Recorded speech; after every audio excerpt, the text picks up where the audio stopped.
para você que está nos acompanhando e ligou o seu podcast nesse momento no Origens Podcast, seja muito bem-vindo. Meu nome é Vinícius e eu quero dizer que no céu existem 5.497.322 estrelas. Se você duvida, hoje à noite, olha pra cima e começa a contar. Eu gostei dessa história de fazer uma frase tentando ser um pouco engraçado no começo. Eu quero fazer isso agora no Open Mic também. Afinal de contas, eu falo o que eu bem quiser, né? Essa é a proposta do Open Mic. Estamos aqui ao ar com mais um episódio do Open Mic, esse que é o seu segundo episódio semanal do Origens Podcast. Desta vez o Open Mic é comigo, você que já está nos acompanhando já entendeu o esquema da coisa. A cada semana, uma vez a Maura, na outra semana sou eu, e vamos falar sobre algum assunto que a gente bem entender, que a gente acha relevante, sempre baseando aí na ciência.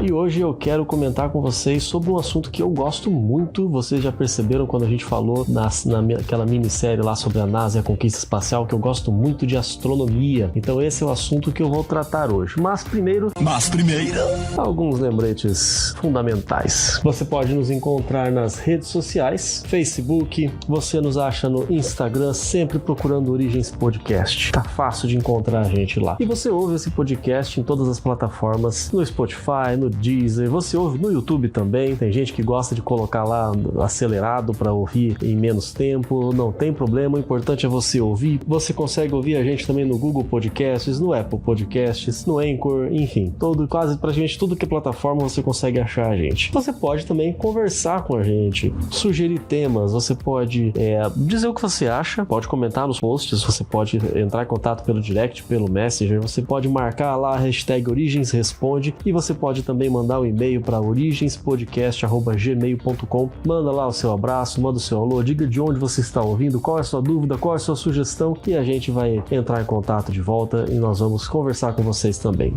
Vai ser sempre uma grande honra quando a gente pode ter essa interação com vocês.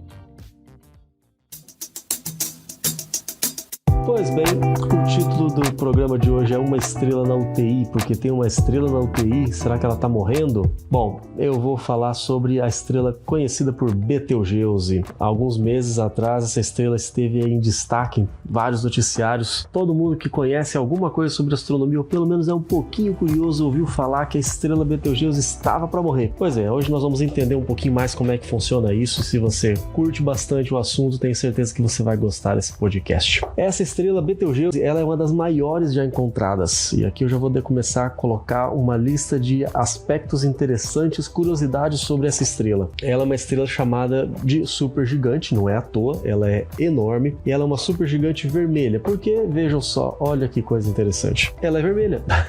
Uau! Na verdade, as cores das estrelas, elas revelam algumas informações sobre a sua temperatura. Como Betelgeuse é uma estrela fria, com temperaturas superficiais baixas, a faixa do espectro de luz aí que chega até nós é um pouco mais avermelhada. Funciona mais ou menos assim. Nós temos algumas estrelas como Rigel, da constelação de Órion, Spica, da constelação de Virgem, que são bem azuladas, nitidamente. Temos Sirius, da constelação de Cão Maior, Vega, da constelação de Lira, elas são branco-azuladas. E aí nós temos outras como Aldebaran, da constelação de Touro, e Arcturus, da constelação do Boeiro, são alaranjadas. E assim como a nossa amiga Betelgeuse, a Antares, da constelação de Escorpião, é muito avermelhada. E o nosso Sol aqui, como é que é? Ele é um pouco mais amarelado. A estrela Capella também ela é um pouco mais amarelada. Essas são algumas estrelas que você consegue perceber nitidamente essa diferença de coloração quando você observa o céu. Não precisa nem usar equipamentos sofisticados para isso. Esse fenômeno, parte dele tem a ver com a nossa própria visão, porque à noite, com pouca iluminação, as células da nossa retina se adaptam a essa iluminação, né? Os cones, os bastonetes. Não vou entrar muitos detalhes sobre isso, mas nesse processo, vamos dizer que as tonalidades mais azuladas são aquelas que são percebidas mais facilmente do que as avermelhadas. Elas conseguem estimular as nossas células mais do que as avermelhadas. Então o azul vai se sobrepor ao vermelho. Nós vamos enxergar mais facilmente o azul do que o vermelho. Até por isso que muitas vezes os astrônomos utilizam a luz vermelha. Eu trabalhei em laboratório que à noite eu não podia acender a luz, eu tinha que ligar uma luz vermelha. Você vê alguns aplicativos de celular ou programas de computador que quando tem o modo noturno, ele fica num tom avermelhado, porque o vermelho ele excita menos as células do nosso olho, então não fica aquela sensação de ofuscar, né? Pra gente poder enxergar um pouco melhor à noite, né? Mas independente da nossa percepção individual, a coloração das estrelas está muito relacionada à temperatura da sua superfície. As mais frias, como a Betelgeuse, fria é o que? Então é uma geladeira? Não, esse fria significa mais de 3.200 graus Celsius. Se isso é frio, imagina o quente, eu vou falar já. Essas mais frias, elas são mais avermelhadas. As amarelas, como o nosso Sol, ficam em torno de 6.000 graus Celsius na sua superfície. Na verdade, o pessoal usa mais a medição de Kelvin, 6.000 graus Kelvin.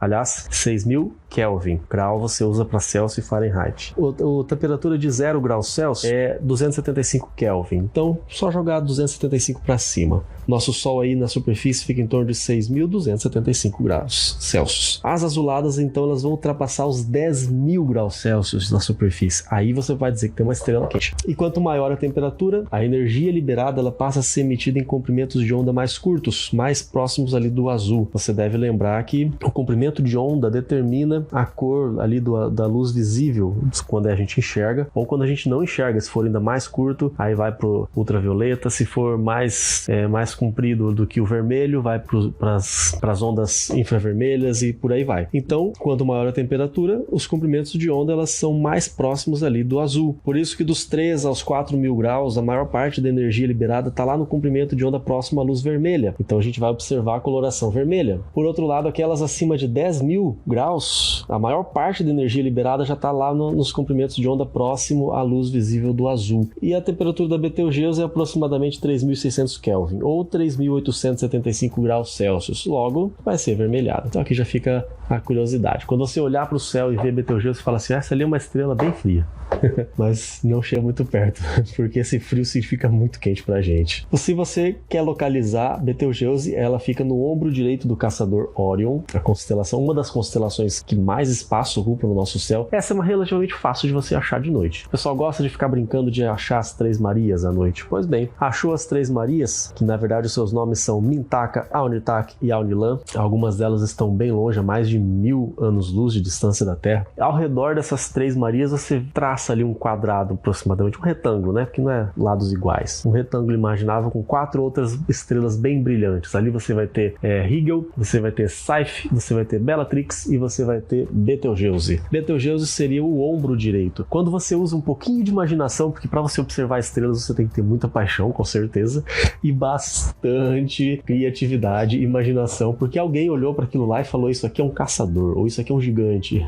Então se você enxergou ali um gigante, e quem fez isso estava no hemisfério norte, porque lá no hemisfério norte você vê esse gigante em pé. Aqui no hemisfério sul do planeta Terra você vê ele de ponta cabeça.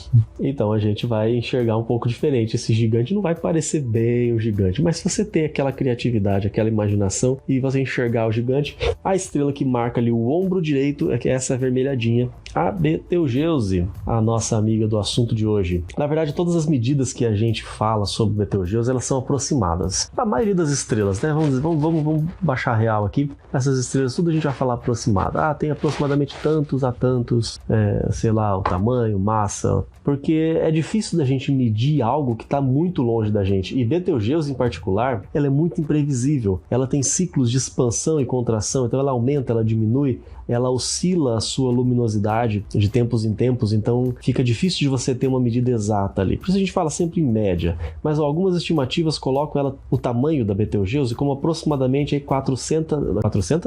900 vezes o tamanho do nosso Sol. Imagina o tamanho dessa estrela. Então realmente ela é muito grande. Se a Betelgeuse estivesse aqui no lugar do nosso Sol, vem aqui para a Via Láctea, tira o Sol, coloca a Betelgeuse. Ela seria tão grande, a sua superfície mais externa, as camadas mais externas ultrapassariam Júpiter. Então já era aí de Mercúrio. Lembra qual que é a ordem dos planetas, né? Minha avó tem muitas joias, só usa no pescoço. Pega as iniciais lá: Mercúrio, Vênus, Terra, Marte, Júpiter, Saturno, Urano, Netuno, Plutão. Plutão não é mais estrela. Então tira o pescoço da minha avó aí na frase que eu falei. Corta o pescoço fora.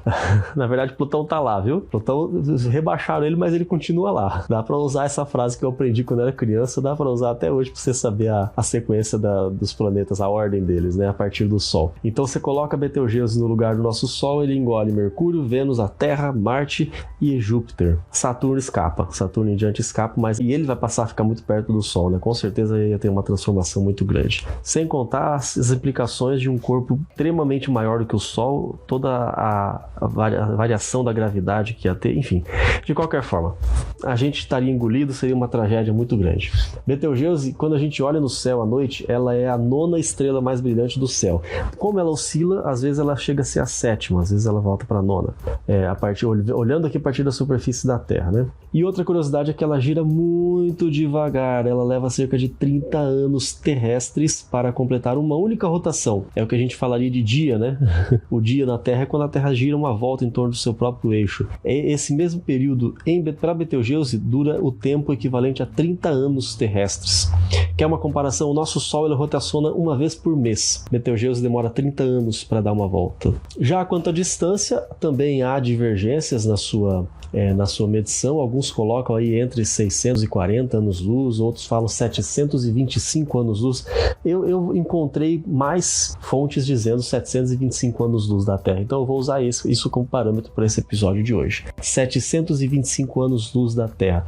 Então a luz que nós estamos vendo de Betelgeuse aqui da Terra hoje, ela foi emitida pela estrela 725 anos atrás. Olha que legal. É quase como uma viagem no tempo, né? E o nome oficial de Betelgeuse não é Betelgeuse. Betelgeuse é o nome comum, é o apelido dela. Os nomes das estrelas são sempre dados conforme letras gregas. Então Betelgeuse ela é Alfa Orionis. Inclusive é uma das únicas em que a estrela alfa não é a mais brilhante. Normalmente ela é feita na ordem de magnitude, né? Quanto mais brilhante são as primeiras a serem nomeadas. Então você tem a estrela mais brilhante de Touro, por exemplo, se não me falha a memória, Aldebaran, ela é a Alfa de Touro.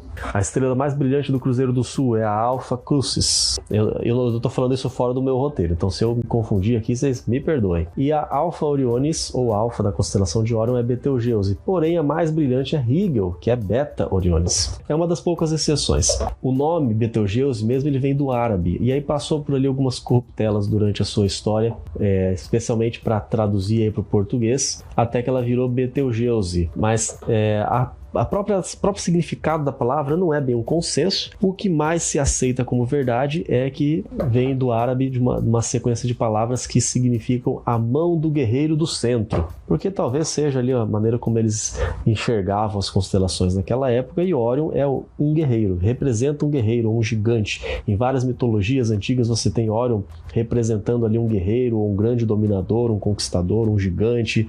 Órion é uma das constelações mais antigas, mesmo outros povos que tinham a sua configuração celeste, vamos dizer assim, diferente da maneira como a gente vê hoje, Órion está lá mais ou menos intacta. Então você tem ela durando aí muito tempo e indo de civilização para civilização. E o nome de Betelgeuse, como ele seria ali o ombro, o braço, a mão, ficou mais ou menos isso daí. Então a mão do guerreiro, esse é o significado mais aceito para o nome Betelgeuse. Uma outra curiosidade, e é aqui que nós vamos entrar no assunto das notícias dos últimos meses, é que essa estrela ela está próxima ao fim de sua brilhante existência. A qualquer momento daqui até os cerca de 100 mil anos daqui para frente, em tempos astronômicos isso é a qualquer momento, mas quando ela morrer ela poderá se explodir numa supernova. Dependendo do tamanho, da quantidade de massa de estrelas, quando ela explode ela pode ter destinos diferentes, pode se tornar uma anã branca. Alguns falam do surgimento de buracos negros, é uma questão que está sendo estudada ainda. E quando a gente fala de uma estrela tão grande,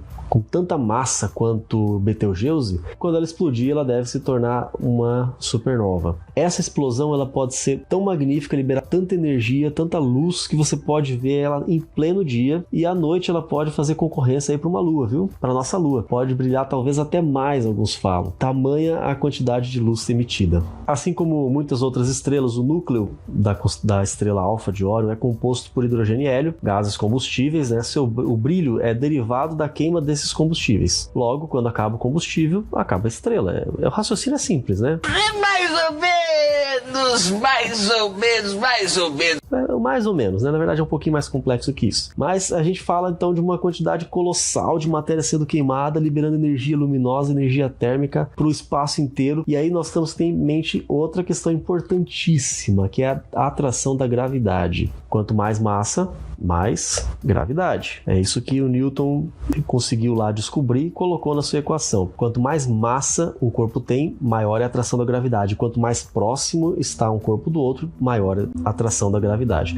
Então, se a estrela está queimando, ela está perdendo massa. Logo, a gravidade está ficando cada vez mais fraca. Isso faz com que a estrela aumente de tamanho, porque ela vai ter menos atração, menos força para manter as suas partículas ao seu redor. Por isso, as camadas mais externas da estrela vão se expandindo e ela vai crescendo. Mais ou menos assim, vamos dizer assim, uma explicação um pouco mais simples para a gente começar a entender. Claro que tem vários processos mais complicados, que não é o meu objetivo complicar a vida de ninguém aqui. Basta a gente entender então que ela vai ficando cada vez maior, cada vez mais fria. É 3.000 graus Kelvin, 3.000 Kelvin. Então, ok, mas é quente, mas no padrão de estrela é fria. E aí quando acaba o hidrogênio, muitos já dizem que ela já terminou o seu hidrogênio, ou quase terminou todo o hidrogênio, começa a queimar o hélio. Acabando de queimar o hélio, começa a queimar carbono, silício, outros elementos mais pesados, vai fundindo, né? O processo que ocorre nas estrelas é o de fusão nuclear. E quando termina esses elementos mais pesados, isso vai levar ao acúmulo de partículas de ferro. E vai acumulando ferro, vai acumulando ferro. Isso causa um grande colapso e essa estrela causa uma gigantesca explosão. E causa esse efeito todo que a gente mencionou agora há pouco, né? Mas aí você me pergunta, e para nós aqui na Terra?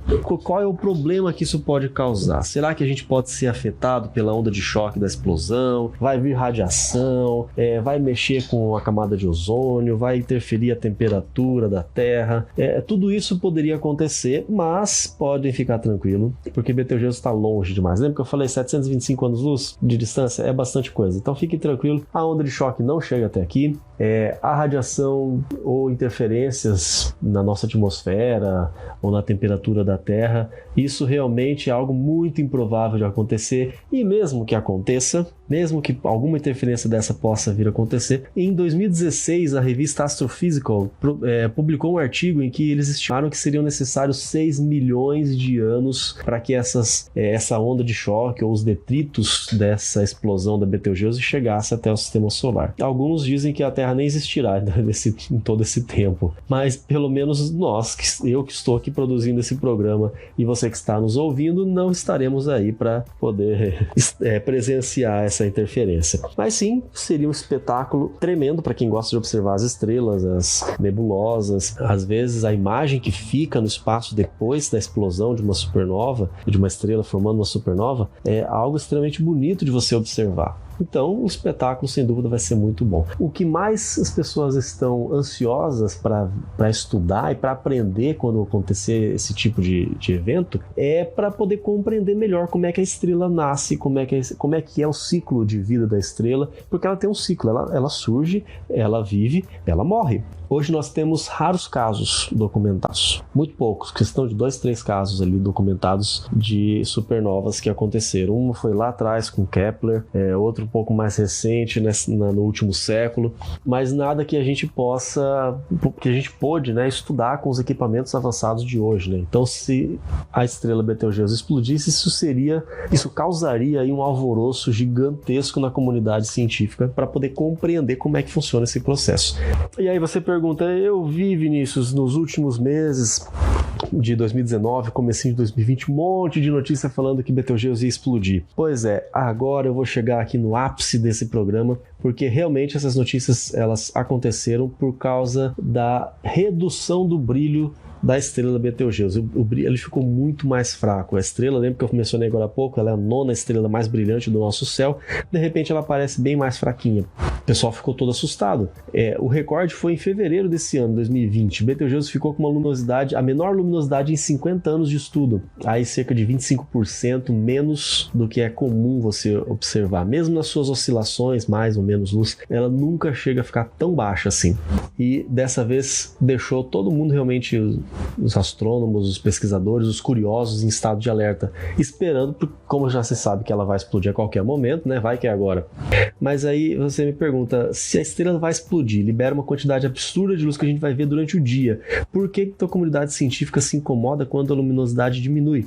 Não parece um contrassenso? Bom, é que exatamente por ela estar terminando de queimar o seu estoque de combustível de hidrogênio e de hélio, durante esse processo de colapso, a luminosidade vai reduzir de verdade, consideravelmente, até ela aumentar de repente. Imagina, é a mesma coisa que a gente fala de um tsunami. Vem aquele monte de água e o pessoal vai se assustar quando o mar retrocede. Não é a mesma coisa ali, mas é uma analogia muito boa. Assim como a gente percebe que um tsunami vai vir com toda a potência quando você vê o mar recuando, quando você vê a luminosidade de uma estrela diminuindo, é porque provavelmente ela está no fim da sua brilhante existência e vai explodir logo em seguida. Então o pessoal ficou todo atento quando aconteceu isso. A redução chegou a 25%. Isso é realmente muito espantoso e por isso a gente viu tantas notícias sobre isso. Teve alguns que denominaram esse evento de um grande desmaio. Mas desmaio não morre, né? Desmaio ela volta. Exatamente. E você percebeu que nós paramos de receber notícias sobre isso, né?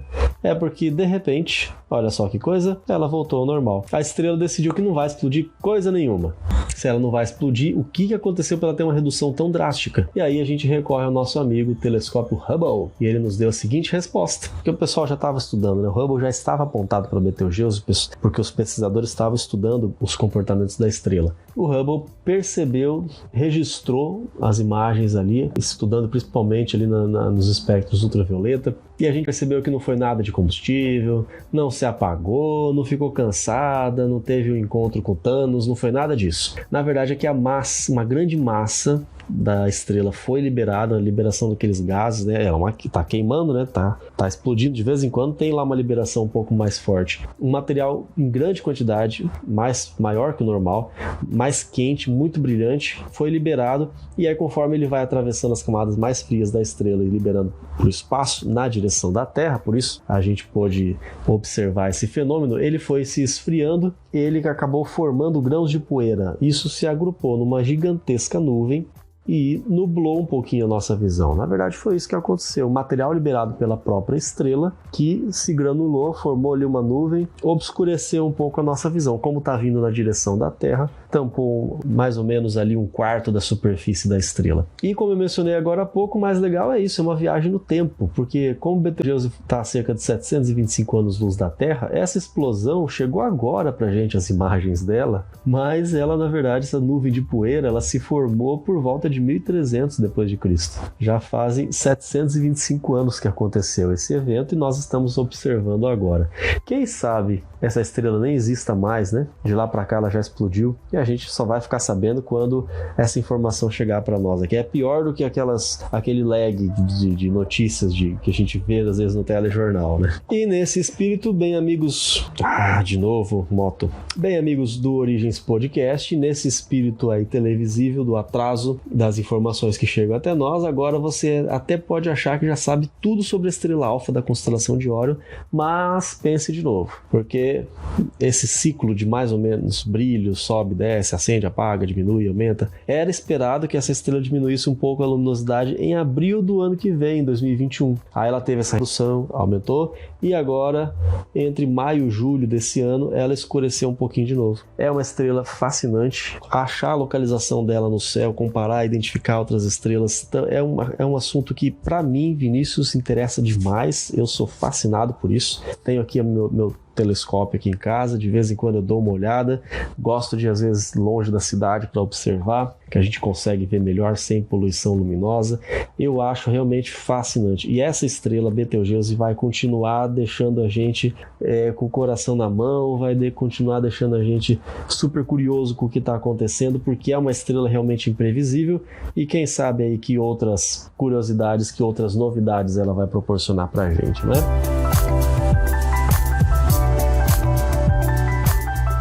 E fica aqui então mais um Open Mic do Origens Podcast. Resolvi desta vez deixar aqui um bate-papo mais tranquilo, mais calmo, mais sossegado, para a gente poder conversar bem tranquilamente, eu poder passar algumas informações para você. Espero que você tenha gostado, espero que você tenha aproveitado bastante essas informações. Daqui a 2 semanas eu volto com mais um Open Mic, mas fique atento nos próximos episódios do Origens Podcast. Semana que vem o Open Mic é com a Maura e você vai ter cada vez mais informação de qualidade sobre ciência. Nós estamos fazendo todo o possível, o melhor para poder deixar esse programa o mais atrativo para você. Se você tem alguma sugestão, não deixe de mandar mensagem para a gente. Nos acompanhe nas nossas postagens e compartilhe para todo mundo que você acha que vai realmente se aproveitar dessas informações. Um grande abraço para todos vocês. Até lá!